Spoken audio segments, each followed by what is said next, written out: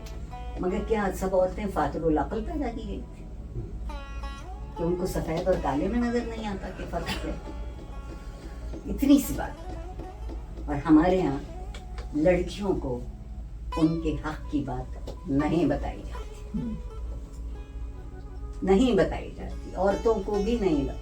ابا کا کہنا مانو، بھائی مطلب بتائیے تم جائیداد میں حصہ کیسے لے سکتی ہو؟ تمہیں اپنا بھائی پیارا نہیں؟ بھائی سے پیارا تو کچھ ہوتا ہی نہیں. میرے بھائی کو بہن کیوں نہیں پیاری ہوتی تھوڑی سی؟ قانون قدرت اگر ہے تو دو طرفہ ہونا چاہیے.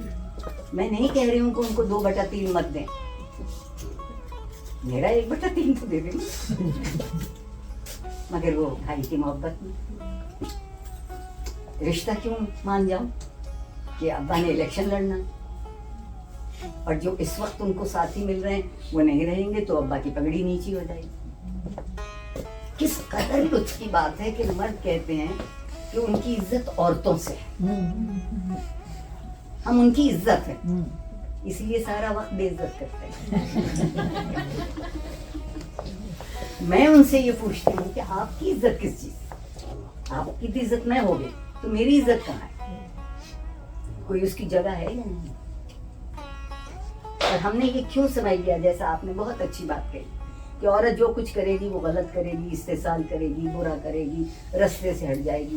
اس کو سارا وقت اس کے گلے میں ایک زنجیر ڈالے رکھیے کہ ادھر کو میں ادھر کو. نہیں، پروردگار نے مجھے اور آپ کو غلام پیدا نہیں کیا کسی کا.